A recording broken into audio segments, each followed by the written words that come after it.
जो जैसा कर्म करता है उसे वैसा ही फल मिलता है, फिर वह चाहे राजा हो या रंक। मित्रों, जब दुराचारी राजा कंस को मारने के बाद श्री कृष्ण अपने माता पिता वासुदेव और देवकी, जो कि कंस की जेल में बंद थे, को मुक्त कराने के लिए गए। तब माता देवकी ने श्री कृष्ण से पूछा, हे कृष्ण, मेरे प्रिय पुत्र, तुम स्वयं नारायण हो, भगवान विष्णु के अवतार हो, फिर भी कंस को मारने और हमें मुक्त कराने के लिए आपने 14 वर्षों तक प्रतीक्षा क्यों की? हमें इतना कष्ट क्यों दिया?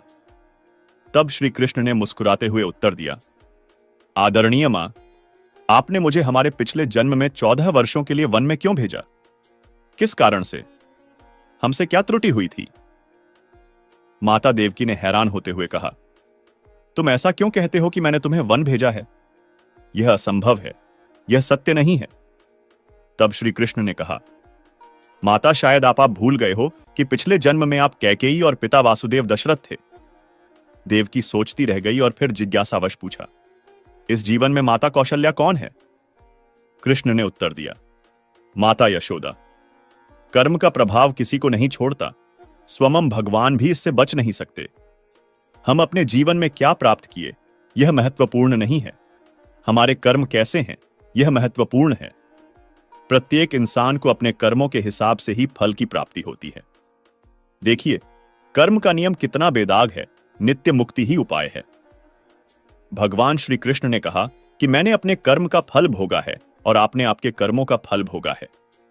कई लोगों के मन में यह प्रश्न होगा कि उन्हें कर्मों का फल, क्या कर्मों का फल इसी जन्म में मिलता है या अगले जन्म में? हम जो कर्म करते हैं उसमें से कुछ कर्मों का फल हमें तत्काल भी मिलता है और कुछ कर्मों का फल हमें इसी जन्म में बाद में मिलता है। इसी प्रकार कुछ ऐसे कर्म होते हैं जिनका फल हमें अगले जन्म में मिलता। कुछ कर्मों का फल लंबे समय तक मिलता रहता है।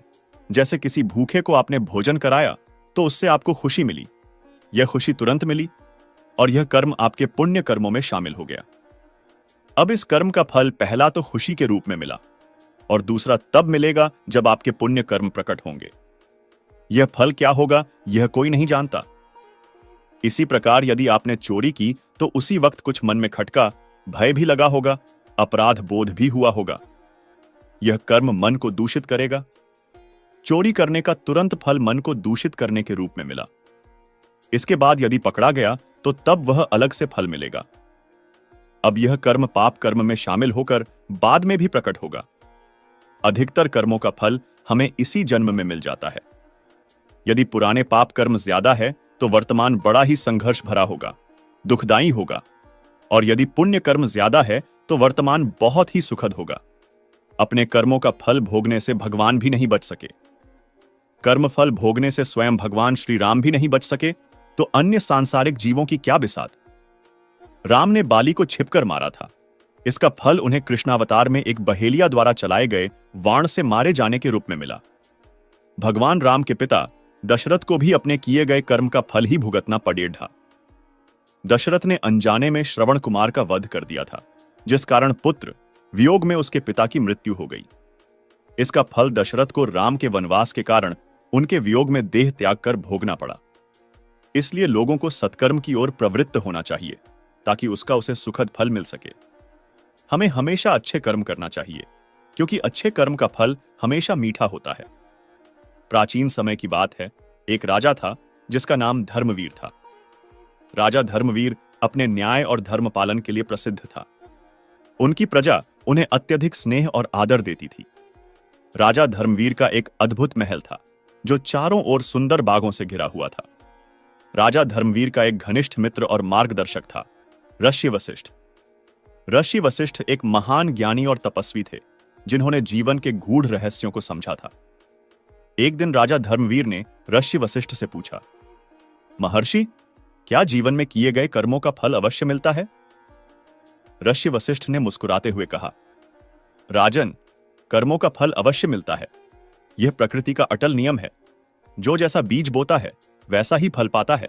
राजा धर्मवीर के राज्य में एक साधारण व्यक्ति रहता था जिसका नाम था हरिदास। हरिदास एक निर्धन व्यक्ति था, लेकिन उसके मन में सच्ची श्रद्धा और ईमानदारी थी। वह अपने जीवन में सदा सत्य और धर्म का पालन करता था। हरिदास अपने छोटे से खेत में दिन रात मेहनत करता और अपनी परिवार का पालन पोषण करता। एक बार हरिदास के गांव में भयंकर अकाल पड़ा। सभी लोग भूख और प्यास से त्रस्त हो गए। हरिदास ने अपने पास बचे हुए अन्न को गांव के लोगों में बांट दिया। उसकी इस उदारता से गांव वाले बहुत प्रभावित हुए, लेकिन हरिदास का परिवार भूखा रह गया। राजा धर्मवीर ने ऋषि वशिष्ठ से कहा, महर्षि, हरिदास ने अपने कर्मों से बहुत पुण्य कमाए हैं, लेकिन फिर भी वह और उसका परिवार कष्ट में है। क्या यह न्याय है? ऋषि वशिष्ठ ने उत्तर दिया, राजन, यह केवल प्रारंभ है। कर्मों का फल समय पर मिलता है। हरिदास का परिश्रम और उसकी निष्ठा उसे अवश्य ही फल प्रदान करेगी। कुछ दिनों बाद एक दिन हरिदास को जंगल में एक गुफा मिली। गुफा के भीतर उसे एक विशाल खजाना मिला। हरिदास ने उस खजाने का उपयोग न केवल अपने परिवार के लिए किया, बल्कि पूरे गांव को उस खजाने से लाभान्वित किया।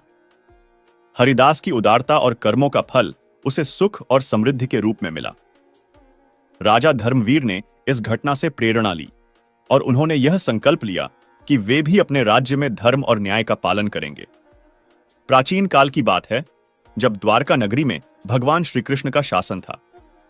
उसी समय एक छोटे से गांव में सुदामा नामक ब्राह्मण रहता था। सुदामा का बचपन बहुत ही सादा और निर्धनता में बीता। वह और श्री कृष्ण एक ही गुरुकुल में पढ़े थे और बचपन के घनिष्ठ मित्र थे।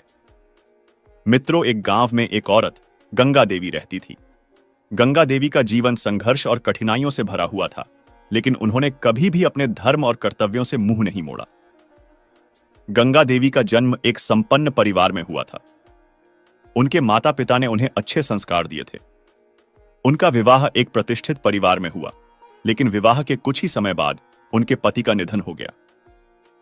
गंगा देवी ने अपने पति के निधन के बाद अपने बच्चों को पालने के लिए कठिन परिश्रम किया। गंगा देवी ने छोटे मोटे काम करके अपने बच्चों का पालन पोषण किया। उन्होंने सदा अपने बच्चों को सच्चाई, ईमानदारी और परिश्रम का पाठ पढ़ाया। गंगा देवी की मेहनत और संघर्ष के बावजूद उनके बच्चे जब बड़े हुए तो उन्होंने अपनी मां की परवाह करना छोड़ दिया। गंगा देवी हर दिन भगवान की पूजा करती और प्रार्थना करती थीं। उन्होंने अपने जीवन के हर पल को भगवान की सेवा में समर्पित कर दिया।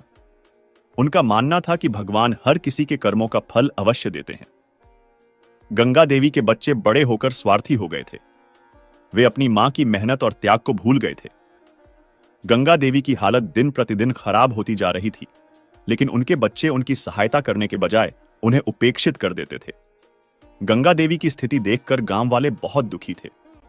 उन्होंने गंगा देवी की सहायता करने का निर्णय लिया। गांव वाले गंगा देवी के लिए भोजन और दवाइयों का प्रबंध करते थे। गांव वालों की सहायता से गंगा देवी का जीवन थोड़ा तो बेहतर हो गया। गंगा देवी ने अपने बच्चों की उपेक्षा के बावजूद कभी हार नहीं मानी।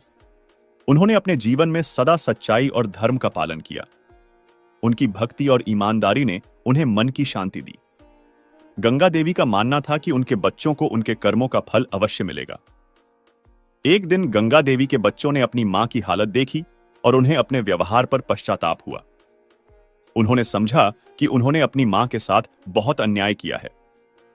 बच्चों ने गंगा देवी से माफी मांगी और उनके अच्छे जीवन के लिए हर संभव प्रयास किया। गंगा देवी ने अपने बच्चों को माफ कर दिया और उन्हें आशीर्वाद दिया।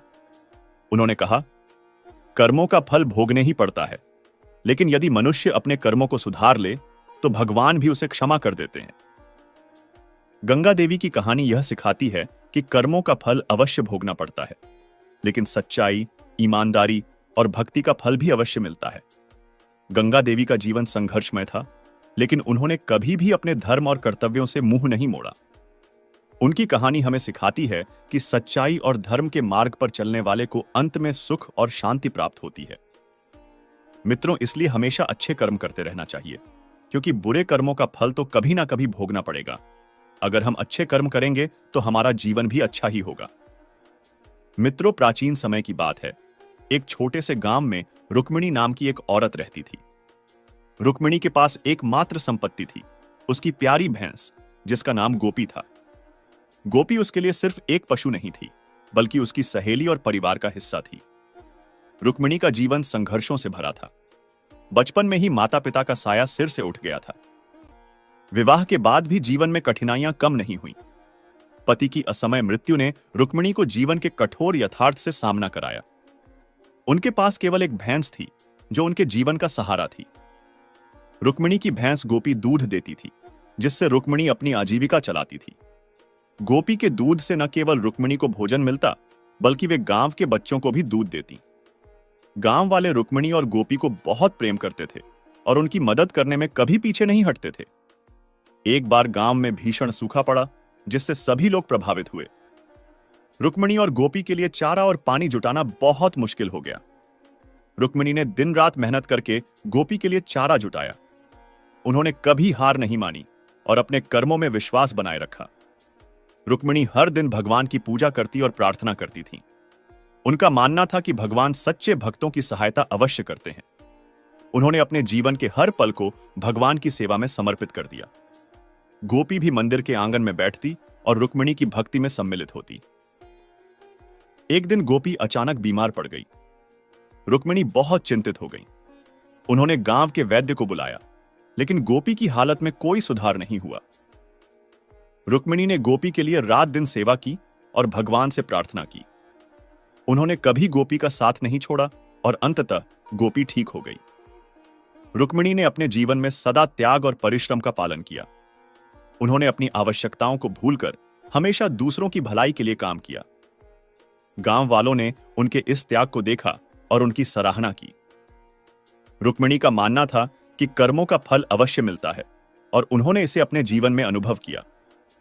गांव वालों ने रुक्मिणी और गोपी की मदद करने का निर्णय लिया। वे रुक्मिणी के लिए चारा और पानी का प्रबंध करने लगे। गांव वाले रुक्मिणी की मेहनत और समर्पण से प्रेरित थे और उनकी भलाई के लिए हर संभव प्रयास कर रहे थे। रुक्मिणी और गोपी का जीवन थोड़ा बेहतर हो गया। एक दिन रुक्मिणी ने एक सपना देखा, जिसमें भगवान ने उन्हें बताया कि गोपी का जन्म किसी विशेष उद्देश्य के लिए हुआ है। गोपी की सेवा और भक्ति ने उसे एक अद्भुत पशु बना दिया है। यह सपना रुक्मिणी के जीवन में एक नया अध्याय लेकर आया और उन्होंने इसे अपने जीवन की दिशा माना। गांव के बच्चे, जिन्होंने पहले रुक्मिणी की मदद नहीं की थी, अब अपनी गलती समझ चुके थे। वे रुक्मिणी और गोपी की सेवा में जुट गए और उन्हें हर संभव मदद करने लगे। बच्चों का यह परिवर्तन रुक्मिणी के लिए एक बड़ी राहत था और उन्होंने इसे अपने कर्मों का फल माना। रुक्मिणी ने अपने बच्चों और गांव वालों को माफ कर दिया और उन्हें आशीर्वाद दिया।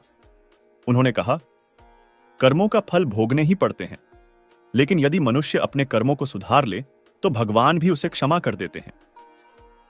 रुक्मिणी और गोपी की कहानी यह सिखाती है कि कर्मों का फल अवश्य भोगना ही होता है।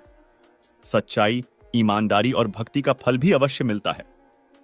रुक्मिणी और गोपी का जीवन संघर्षमय था, लेकिन उन्होंने कभी भी अपने धर्म और कर्तव्यों से मुंह नहीं मोड़ा। उनकी कहानी हमें सिखाती है कि सच्चाई और धर्म के मार्ग पर चलने वाले को सुख और शांति प्राप्त होती है। जीवन में हर व्यक्ति कुछ न कुछ कर्म करता है। भगवान श्री कृष्ण गीता में स्वयं कहते हैं कि कोई भी मनुष्य क्षण भर भी कर्म किए बगैर नहीं रह सकता है।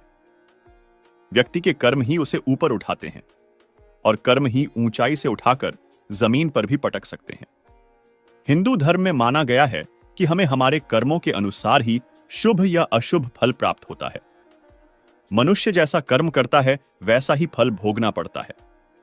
इन फलों का निर्धारण समय खुद करता है। इसलिए व्यक्ति को सोच समझकर ही अपने कर्म करने चाहिए। कर्म नियमों के अनुसार कर्म का योग ही ईश्वर है।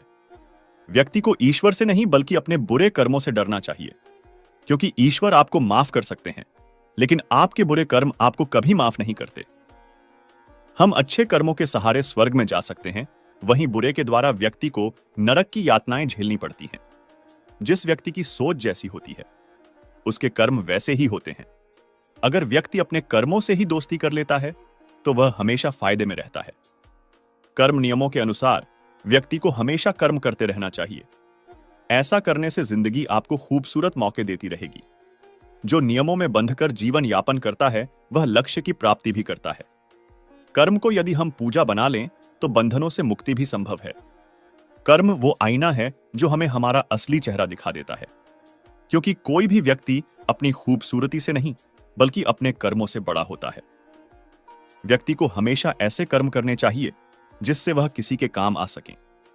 कर्मों की ताकत इतनी है कि इसी के चलते स्वर्ग का सुख ऐश्वर्य भोगने के पश्चात इंद्र को भी अच्छे कर्मों के अभाव में दोबारा योनियों में भटकना पड़ा था। कर्म का फल हर मनुष्य को भोगना पड़ता है। रोहित नामक एक अनाथ बच्चा था। उसके माता पिता बचपन में ही चल बसे थे। उसके ननिहाल और पिता की तरफ से भी कोई नहीं था। उसके न तो कोई आगे था, न कोई पीछे। अनाथालय में रहा और पढ़ा। वह पढ़ने में मेधावी था। उसे आर्मी में नौकरी लग गई और वह एक अधिकारी बन गया। अब सेना के साथ ही रहता, कभी भी घर वापस नहीं आता, क्योंकि उसका कोई था नहीं। उसने शादी भी नहीं की थी। उसे जितनी सैलरी मिलती थी वह सब बचा लेता था। आर्मी के कैंटीन में खाता था, वहीं पर रहता था, तो उसका खर्चा भी लगभग ना के बराबर था।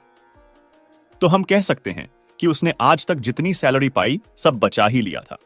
उसी कैंटीन में सूरजमल नामक एक सेठ आता था, जो कैंटीन के सामान का छोटा सप्लायर था। बहुत दिन हो गए दोनों को एक दूसरे को जानते पहचानते। एक दिन सूरजमल ने कहा, रोहित, आपके पैसे बैंक में रखे हैं, मुझे व्यापार में लगाने को दे दो, मैं तुम्हें अच्छा मुनाफा दूंगा। रोहित ने मना कर दिया।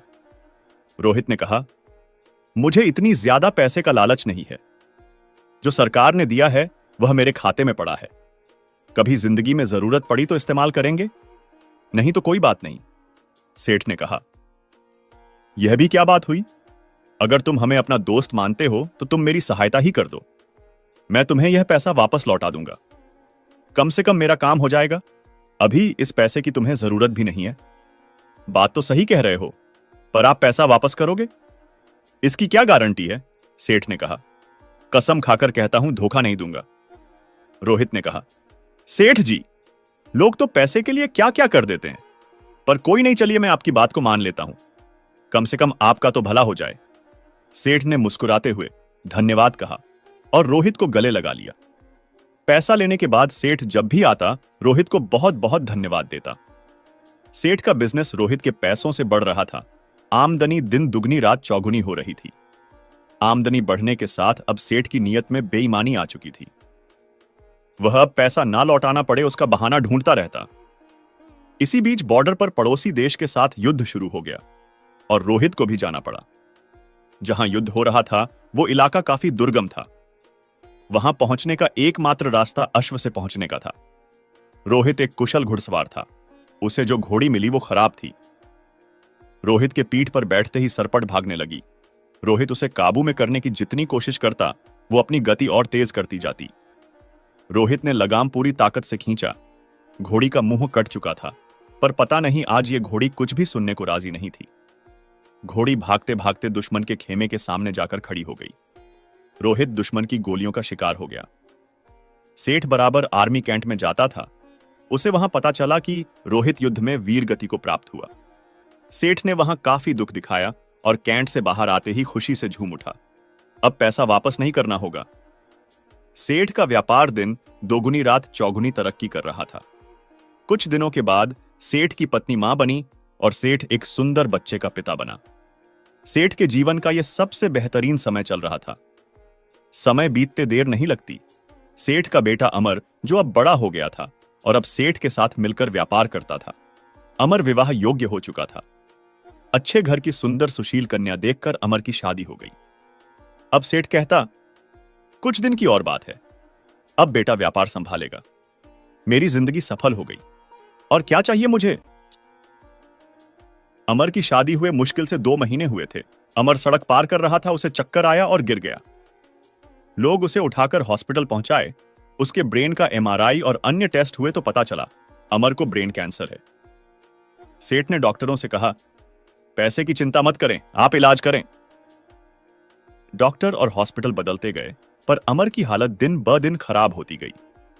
सेठ अब व्यापार पे ध्यान नहीं दे पा रहा था। उसके कस्टमर छूटते जा रहे थे। हॉस्पिटल का बिल बढ़ता जा रहा था। अब सेठ पर कर्ज काफी हो चुका था। सेठ परेशान था। अब अमर को डॉक्टर ने जवाब दे दिया। सेठ हार चुका था। किसी चमत्कार की आशा में बैठा था। चमत्कार तो नहीं हुआ, पर अमर अब इस दुनिया में नहीं रहा। महीनों जिंदगी की जंग लड़ने के बाद अमर हार चुका था। सेठ के घर में हाहाकार मच गया। सेठ, सेठानी, अमर की पत्नी सब विलाप कर रहे थे। यहां तक कि घर के नौकरों का भी रो रोकर हाल बुरा था। एक साधु उधर से गुजर रहे थे। उन्होंने करुण क्रंदन सुना तो रुक गए। वहां जाकर उन्हें कहा, रोने से कुछ नहीं होगा, जो होना था वो हो गया। सेठ गुस्से में बोला, मेरे साथ ही क्यों? साधु ने कहा, सब कर्म का फल है, यहीं चुकाकर जाना होता है। आज बहुत रो रहे हो, कल तो तुम बहुत हंस रहे थे। सेठ ने कहा, मैं कुछ समझा नहीं महाराज। साधु ने कहा, तुमने अपने व्यापार के लिए उधार पैसे लिए थे। जब व्यापार चल पड़ा तो तुमने जिसके पैसे थे उसे लौटाए नहीं। सेठ ने कहा, गलत, वो मर गया था, किसे लौटाता? साधु ने कहा, झूठ नहीं, तुम भूल गए उसके मरने के समाचार पे तुम कितना खुश हुए थे। उस दिन तुमने मिठाई बांटी थी। क्या मिठाई बांटना सही था? तुम उसके पैसे को सरकार को या अनाथालय या किसी जरूरतमंद को दे सकते थे, पर तुमने नहीं दिया। तुम्हारी नीयत में खोट थी। सेठ शर्मिंदा था। आज सेठ वहीं पर खड़ा था जहां पर आज से 20 साल पहले खड़ा था। आज ना तो पैसे थे, न व्यापार और ना ही पुत्र और ढेर सारा कर्ज था। साधु ने कहा, यह तुम्हारा पुत्र वही लड़का रोहित था, यह अपना हिसाब करने आया था, हिसाब कर लिया और चला गया। जितना उसने तुम्हें दिया था सूद सहित वापस ले लिया। तुमने उसकी शिक्षा, शादी, हॉस्पिटल सब पर खूब खर्च किया। जब वो गया तुम्हें भिखारी बनाकर गया। सेठ ने सुबकते हुए कहा, मान लिया मेरी गलती थी। इस बेटी की क्या गलती? इससे तो सिर्फ 2 महीने पहले शादी हुई थी। साधु ने कहा, यह इसका कर्म फल था। यह पिछले जन्म में वो घोड़ी थी जिसके चलते रोहित की जिंदगी खत्म हुई। आज रोहित ने बदला ले लिया और इसकी जिंदगी नर्क बनाकर चला गया। जीवन में कुछ भी बिना कारण नहीं हो रहा है। हो सकता है बीज आपने बहुत पहले लगाया हो और आप भूल गए हो। वही बीज पेड़ बन जाता है, तब हमें पता चलता है। इसीलिए आप कैसा बीज लगाते हो हमेशा याद रखो। प्रकृति हिसाब करती है, आप याद रखो ना रखो, प्रकृति हमेशा याद रखती है। सेठ निरुत्तर, हताश, घर की सीढ़ी पर बैठा अपने कर्म को कोस रहा था। हमेशा अपने कर्म पर ध्यान दें। ऊपर वाले की लाठी में आवाज नहीं होती, पर असर पूरा करती है। भगवान श्री कृष्ण ने गीता में कहा है, कर्म करते जा, फल की इच्छा मत कर। तुम्हारा अधिकार तो केवल कर्म करने से है, फल तो ईश्वर के हाथ में है। इसलिए कर्म से ना भागना उचित है और ना ही कर्म की फल की आशा रखना उचित है। कुकर्मों का फल हमें अवश्य मिलता है, जैसे कर्म करेंगे वैसा ही फल मिलेगा। आधुनिक होने के कारण इस चक्कर में इस सत्य को मत भूल जाना, वर्टिकल बार, लेकिन इस बात को हम समय रहते नहीं समझ पाते। जब तक इस बात का बोध होता है कि जो हमने जो भी कर्म किए हैं उसका परिणाम क्या होगा, वर्टिकल बार, तब तक समय बहुत अधिक बीत चुका होता है। वर्टिकल बार और फिर हमें पछतावा होता है। हम सभी को अपने जीवन में कुछ ना कुछ तो चाहिए ही, और उसे अपने जीवन में उतारकर अपना पूरा जीवन बदल सकते हैं। लेकिन कुछ लोग इस बात को नहीं मानते। वो कहते हैं, बिना फल की इच्छा किए हम कैसे मेहनत कर सकते हैं। सफल व्यक्तियों, जानकार, गुरुजनों और अपने बड़े बुजुर्गों को आपने अक्सर यह कहते हुए सुना होगा कि जल्दबाजी में किया गया कार्य घातक हो सकता है।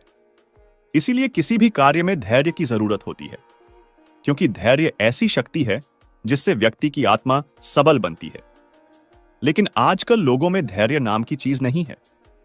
वे किसी भी कार्य को करने या किसी चीज को प्राप्त करने के लिए धैर्य नहीं रखते, बल्कि उन्हें हर चीज शीघ्र अतिशीघ्र चाहिए होती है। लेकिन वे इस बात को भूल जाते हैं कि यदि जल्दबाजी में कोई चीज मिल भी जाए तो जीवन में उसका महत्व शून्य के समान होता है। जीवन में धैर्य का क्या महत्व है और धैर्य क्यों जरूरी है, इसे जानने के लिए आपको गौतम बुद्ध के जीवन से जुड़ी इस कहानी को जरूर जानना चाहिए। क्योंकि धैर्य ना होने के कारण इंसान गलत कर्म करते हैं। धैर्य के महत्व को जानने से पहले जानते हैं, आखिर धैर्य है क्या? दरअसल धैर्य, धीरज, संतोष या सहनशीलता ऐसे गुणों में एक है जो हर किसी के पास नहीं होता है। धैर्यवान व्यक्ति वह है जो कठिन परिस्थिति में भी शांत रहकर सहन करते हुए उसे पार कर लेता है या सही समय आने का धैर्यपूर्वक इंतजार करता है और कोई भी गलत कर्म नहीं करता। गौतम बुद्ध एक बार शिष्यों के साथ गांव से शहर की ओर जा रहे थे। यात्रा करते हुए उन्हें और शिष्यों को थकान महसूस हुई। थकान मिटाने के लिए वे एक झील के पास रुक गए और एक शिष्य को प्यास बुझाने के लिए झील से पानी लाने को कहा। शिष्य बर्तन में पानी लेने के लिए झील के पास गया, लेकिन जब झील के पास पहुंचा तो देखा कि वहां कुछ लोग पानी में कपड़े धो रहे हैं और उसी समय एक बैलगाड़ी भी झील के किनारे आकर रुकी, जिससे कि सारा मिट्टी पानी में घुल गया और झील का पानी गंदा हो गया। शिष्य सोचने लगा कि इतना दूषित और गंदा पानी अपने गुरु के पीने के लिए कैसे लेकर जा सकता हूं, इसलिए वह बिना पानी लिए खाली हाथ ही लौट गया। शिष्य ने गौतम बुद्ध से कहा, गुरुदेव, झील का पानी बहुत गंदा है और पानी पीने के योग्य नहीं है। साथ ही उसने पानी के गंदे होने के सभी कारण भी गौतम बुद्ध को बताए। गौतम बुद्ध ने कहा, ठीक है, कोई बात नहीं, कुछ देर यहीं आराम कर लेते हैं। लगभग आधा घंटा आराम करने के बाद गौतम बुद्ध फिर से उसी शिष्य को पानी लाने के लिए कहते हैं। शिष्य फिर से बर्तन लेकर झील के पास जाता है, लेकिन इस बार वह देखता है कि झील के पानी में कोई हलचल नहीं है और पानी भी एकदम साफ और पीने के योग्य है। जो मिट्टी पानी के ऊपर दिखाई दे रहा था, वह भी अब झील की तली में बैठ गया। शिष्य बर्तन में पानी भरकर गौतम बुद्ध के पास जाता है। बर्तन में साफ पानी देखकर गौतम बुद्ध शिष्य से कहते हैं, देखो कैसे मिट्टी भी अपने स्थान पर चली गई और पूरा पानी साफ व पीने के योग्य हो गया। हमें साफ पानी के लिए कोई प्रयास भी नहीं करना पड़ा, केवल अच्छे समय का इंतजार करना पड़ा और हमें अच्छा व साफ पानी मिल गया। इससे यह सिद्ध होता है कि भले ही जीवन में कितना भी कठिन समय क्यों ना आए, अगर थोड़ी देर ठहरकर उस मुश्किल समय के बीतने का इंतजार किया जाए तो आने वाला समय अपने आप ही अच्छा हो जाता है। इसलिए जीवन में धैर्य जरूरी है। गौतम बुद्ध की बात सुनकर शिष्य इस अमूल्य सीख को देने के लिए उनका धन्यवाद करता है। अधिकतर पूजा और भगवान को मानने आरती करने वालों की जिंदगी खुशहाल नहीं होती जितनी कि दुष्ट व्यक्तियों की होती है। यह सब देखने के बाद आपके मन में भी यह सवाल जरूर उठा होगा, लेकिन अच्छे लोगों के साथ ही बुरा क्यों होता है? लेकिन आज के समय में नई पीढ़ी के लोग इस बात को नहीं मानते। इसका सबसे बड़ा कारण यह है कि वे धर्म ग्रंथों को पढ़ते नहीं हैं या फिर लिखी बातों पर विश्वास नहीं करते। धर्म ग्रंथों में भगवत गीता एक ऐसा धर्म ग्रंथ है जिसमें मनुष्यों के मन में उठने वाले प्रश्न को विस्तार से बताया गया है। भगवत गीता में वर्णित एक कथा के अनुसार अर्जुन के मन में जब भी कोई दुविधा उत्पन्न होती थी तो वे उसके समाधान के लिए श्री कृष्ण के पास पहुंच जाते थे। एक दिन की बात है, अर्जुन श्री कृष्ण के पास आए और उनसे बोले, हे वासुदेव, मुझे एक दुविधा ने घेर रखा है और उसका समाधान आप ही बता सकते हैं। तब श्री कृष्ण ने अर्जुन से कहा, हे धनंजय, अपनी बात को विस्तार से बताओ, तब मैं तुम्हें उसका हल बताऊंगा। तब अर्जुन बोले, हे नारायण, कृपा कर आप मुझे यह बताइए कि अच्छे लोगों के साथ हमेशा बुरा ही क्यों होता है, जबकि बुरे लोग हमेशा खुशहाल ही दिखते हैं। अर्जुन के मुख से ऐसी बात सुनकर श्री कृष्ण बोले, हे पार्थ, मनुष्य जैसा देखता है या महसूस करता है, वास्तव में वैसा कुछ नहीं होता, बल्कि अज्ञानतावश उसकी सच्चाई को समझ ही नहीं पाता है। श्री कृष्ण की बात सुनकर हैरान हो गए और बोले, हे नारायण, आप क्या कहना चाहते हैं? मैं समझ नहीं पाया। श्री कृष्ण ने कहा कि सुनो, तुम खुद ही समझ जाओगे। हर प्राणी को अपने कर्मों के अनुसार ही सुख दुख मिलते हैं, अर्थात जो अच्छे कर्म को करता है उसे अच्छा फल मिलता है और जो बुरे कर्म करता है उसे बुरा फल मिलता है, क्योंकि अच्छे कर्म और बुरे कर्म इंसान पर ही निर्भर करता है। यह धरती प्रत्येक को अपनी राह चुनने का मौका देती है, पर इसका फैसला करना कि वह किसके साथ चलना चाहता है, यह व्यक्ति विशेष की इच्छा पर निर्भर करता है। फिर कथा सुनाते हुए श्री कृष्ण जी बोले, बहुत समय पहले की बात है। एक नगर में दो पुरुष रहते थे, जिनमें से एक व्यापारी था जिसके लिए अपने जीवन में धर्म और नित्य की बहुत महत्ता थी। वह पूजा पाठ और भगवान की भक्ति में बहुत विश्वास करता था। चाहे कुछ भी हो जाए, वह मंदिर जाना नहीं भूलता था, न ही धर्मदान के कार्य में कोई कमी करता था। चाहे कुछ भी हो जाए, वह भगवान की नित्य ही पूजा अर्चना किया करता था। वही दूसरी ओर उसी नगर का वह दूसरा पुरुष पहले पुरुष से बिल्कुल ही विपरीत था। वह मंदिर तो जाया करता था, पर पूजा करने नहीं, मंदिर के बाहर से चप्पल और धन चुराने के लिए। उसे दान धर्म न्याय नीति किसी से कुछ लेना देना नहीं था। उसका इतना ही काम था कि वह मंदिर जाकर चोरी किया करता था। इसी तरह समय बीतता गया और एक दिन उस नगर में जोर की बारिश हो रही थी, जिसकी वजह से उस नगर में पंडित के अलावा कोई नहीं था। यह बात जब दूसरे पुरुष को पता चला तो उसके मन में ख्याल आया कि अब यह सही मौका है मंदिर के धन को चुराने का। अब वह बारिश में ही मंदिर पहुंच गया। मंदिर पहुंचते ही उस चोर व्यक्ति ने पंडित से नजर बचाते हुए सारे धन को चुरा लिया और बड़ी प्रश्नता से वहां से निकल गया। उसी समय धर्म कर्म पर विश्वास करने वाला व्यापारी भी मंदिर पहुंचा और भगवान के दर्शन किया। परंतु दुर्भाग्य से मंदिर का पुजारी उस भले व्यक्ति को ही चोर समझ बैठा और शोर मचाने लगा। शोर सुनते ही मंदिर में लोगों की भीड़ जमा हो गई और सभी लोग उस भले व्यापारी को ही चोर समझ बैठे, फिर उसे अपमानित करने लगे। यह सब देखकर वह भला व्यक्ति हैरान रह गया और उसे समझ नहीं आ रहा था कि उसके साथ यह क्या हो रहा है। फिर वह लोगों से बचता हुआ किसी तरह वह मंदिर से निकल गया, लेकिन दुर्भाग्य ने उसका साथ वहां भी नहीं छोड़ा। मंदिर से बाहर निकलते ही वहां एक गाड़ी से टकरा गया और वह भला व्यक्ति घायल हो गया। फिर वह व्यापारी लंगड़ाते हुए घर को जाने लगा। तभी रास्ते में उसकी मुलाकात उस दुष्ट व्यक्ति से हुई जिसने मंदिर का धन चोरी किया था। वह दुष्ट व्यक्ति झूमता और नाचता हुआ जोर जोर से बोल रहा था कि आज तो मेरी किस्मत ही चमक गई, एक साथ इतना सारा धन उसे मिल गया। जब व्यापारी ने उस दुष्ट की बातें सुनी तो उसे बहुत हैरानी हुई और क्रोधित होकर उसने अपने घर जाकर भगवान की सारी मूर्तियां निकालकर फेंक दी और भगवान से नाराज होते हुए अपना जीवन व्यतीत करने लगा। कुछ समय पश्चात दोनों ही व्यक्तियों की मृत्यु हो गई और दोनों ही यमराज की सभा में पहुंचे। उस व्यापारी ने उसी दुष्ट व्यक्ति को खड़ा देख क्रोधित स्वर में पूछ ही लिया, मैं हमेशा अच्छे कर्म करता था, पूजा पाठ दान धर्म में विश्वास करता था, जिसके बदले जीवन भर अपमान और दंड ही मिला, और इस अधर्म करने वाले पापी को नोटों से भरी पोटली, आखिर क्यों? इस पर यमराज ने उस भले व्यक्ति को बताया कि पुत्र, तुम गलत सोच रहे हो। जिस दिन तुम्हें गाड़ी से टक्कर लगी थी, वास्तव में वह दिन तुम्हारे जीवन का आखिरी दिन था। तुम्हारे द्वारा किए गए अच्छे कर्मों के कारण ही तुम्हारी मृत्यु एक छोटी सी चोट में परिवर्तन हो गई। इस दुष्ट व्यक्ति के बारे में जानना चाहते हो तो पुत्र, इसके भाग्य में राजयोग्य था, जो कि इसके दुष्ट कर्म और अधर्म के कारण एक छोटे से धन की पोटली में परिवर्तित हो गया। श्री कृष्ण अर्जुन को कथा सुनाने के बाद कहते हैं, पार्थ, अब तुम्हें तुम्हारे प्रश्न का उत्तर मिल गया। ऐसा सोचना कि भगवान उसके अच्छे कर्मों को नजरअंदाज कर रहे हैं, यह बिल्कुल भी सत्य नहीं है। भगवान हमें क्या किस रूप में दे रहा है, यह बात मनुष्य की समझ में नहीं आती। लेकिन अगर आप अच्छे कर्म करते हैं तो भगवान की कृपा सदैव आप पर सदा बनी रहती है। अतः आपको अच्छे कर्मों को करने से कभी भी पीछे नहीं हटना चाहिए।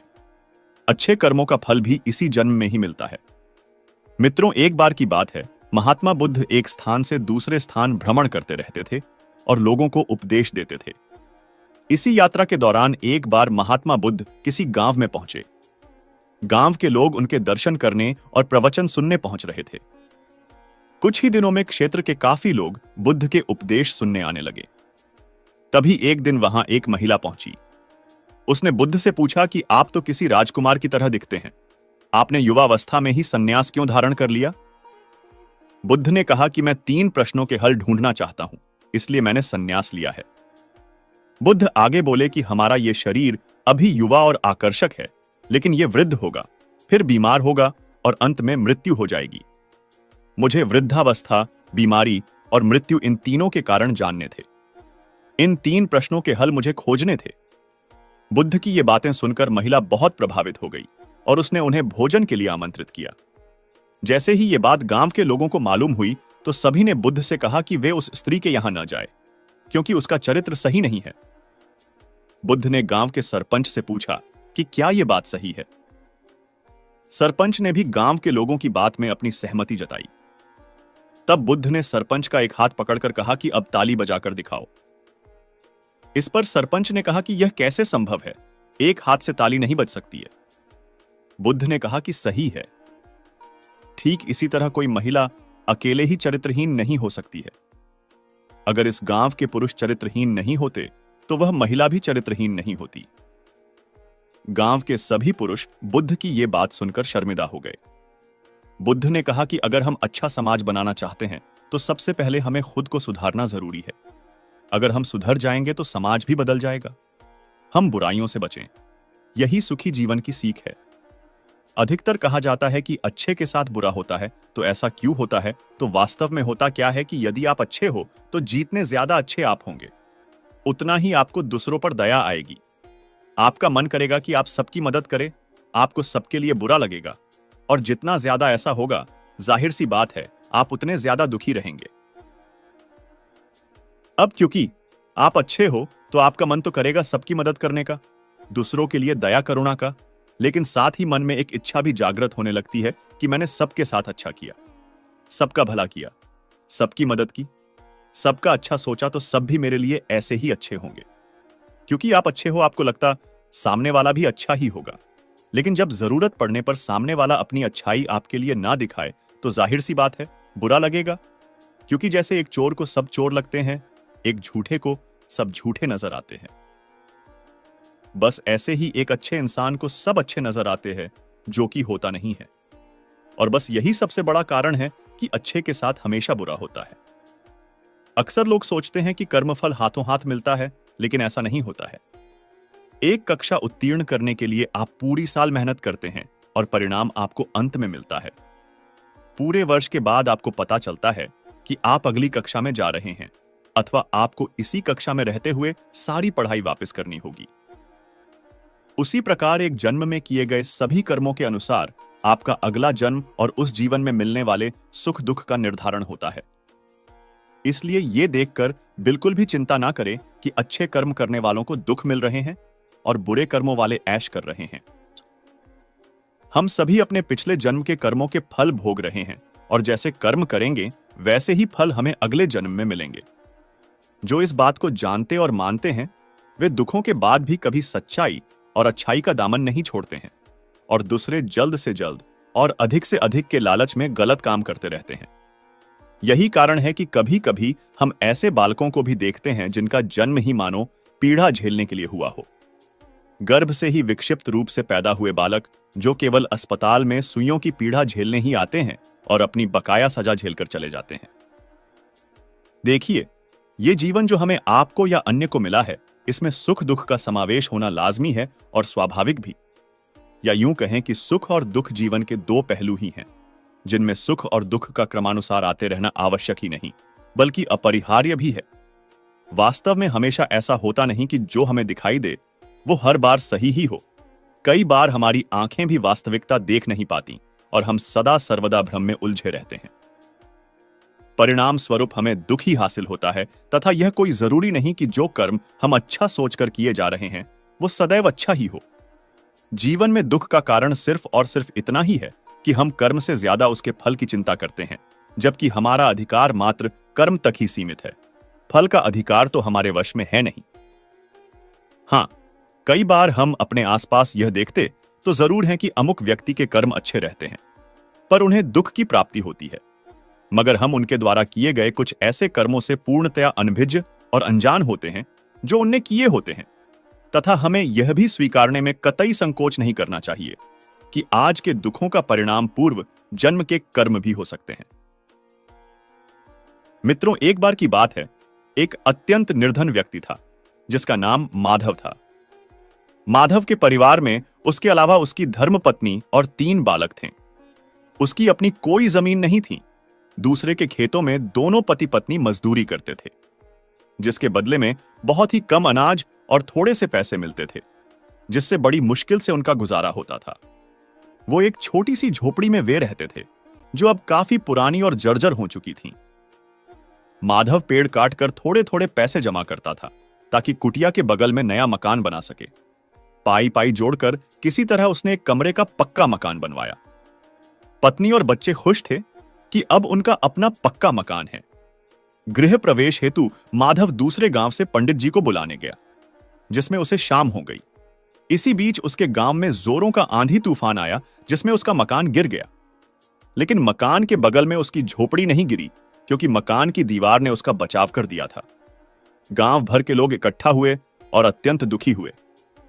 बेचारे माधव ने एक एक पाई जोड़कर मकान बनाया और उसे भी ईश्वर ने गिरा दिया। हमेशा अच्छे और सच्चे लोगों के साथ ही बुरा होता है। यह बात सब सोच रहे थे। माधव भी थोड़ी देर में पंडित जी के साथ वहां पहुंचा और मकान को गिरा देखकर खुश हो गया और ईश्वर को धन्यवाद देने लगा। सारे लोगों ने सोचा, शायद दुख में बावला हो गया है बेचारा। पंडित जी सब कुछ देख सुन रहे थे। उसने माधव से कहा, जिस ईश्वर ने तुम्हारा मकान गिरा दिया, जिसे तुमने बहुत मेहनत से बनवाया था, फिर भी तुम उन्हें धन्यवाद क्यों कह रहे हो? माधव ने कहा, मकान के बगल में मेरी कुटिया सही सलामत है, क्योंकि मकान दूसरी तरफ से गिरा है। यह चमत्कार ईश्वर के अलावा कौन कर सकता है? इतने बड़े तूफान में भी मेरी पत्नी और बच्चे सुरक्षित हैं। इससे बढ़कर और क्या हो सकता है? और अगर इस मकान में रहने के उपरांत यह तूफान आता तो? अच्छा ही है, जो लिखी होनी तो हुई, परंतु मेरे ईश्वर ने हम सबकी अनमोल जान बख्श दी। पंडित जी माधव की बात से गदगद हो गए। वाह, कितनी गहरी बात कर दी तुमने।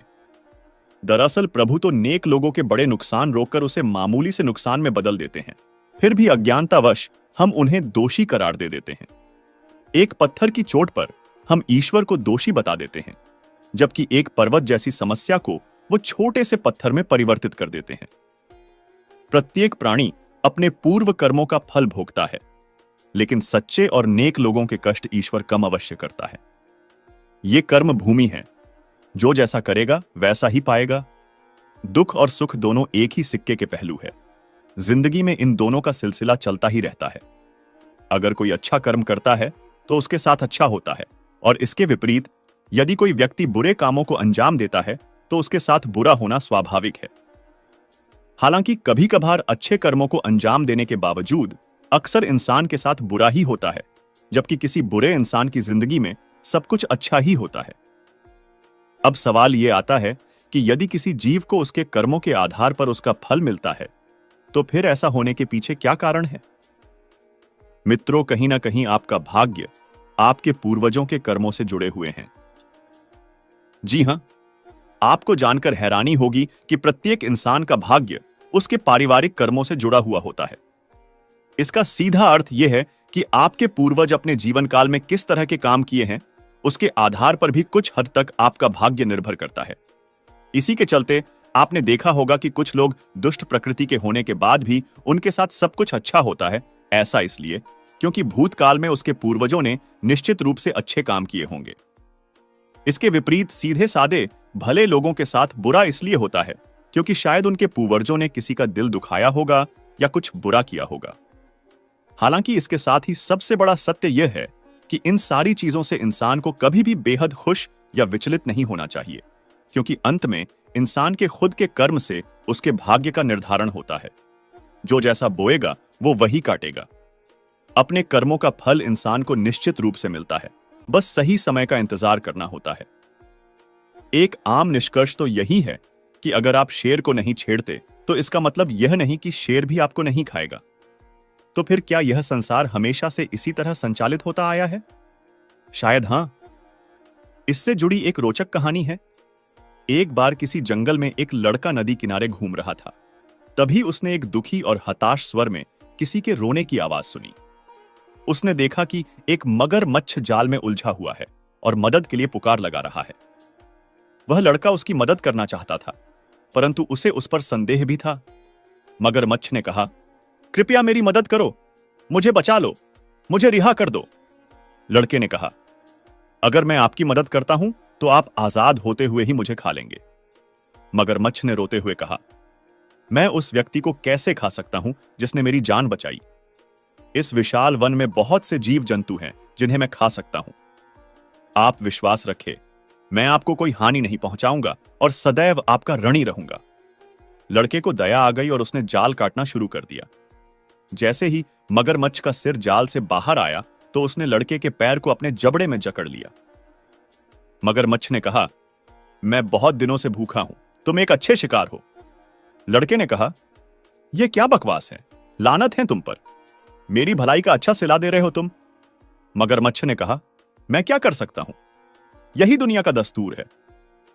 लड़के ने रोते हुए कहा, यह तो पूर्णतः अनुचित है, यह अन्याय है। मगरमच्छ ने कहा, अनुचित से क्या मतलब है तुम्हारा? किसी से भी पूछ लो, वे तुम्हें बताएंगे कि यह संसार कैसे संचालित होता है। अगर वे मुझे गलत साबित करते हैं तो मैं तुम्हें जाने दूंगा। लड़के ने पास के पेड़ पर एक पक्षी को देखा और उससे पूछा, क्या आपको लगता है कि मगरमच्छ की हरकतें उचित हैं? क्या यही दुनिया का तरीका है, अन्याय से भरा हुआ? वह पक्षी पूरी घटना को देख रही थी। उसने तुरंत जवाब दिया कि मगरमच्छ सही है।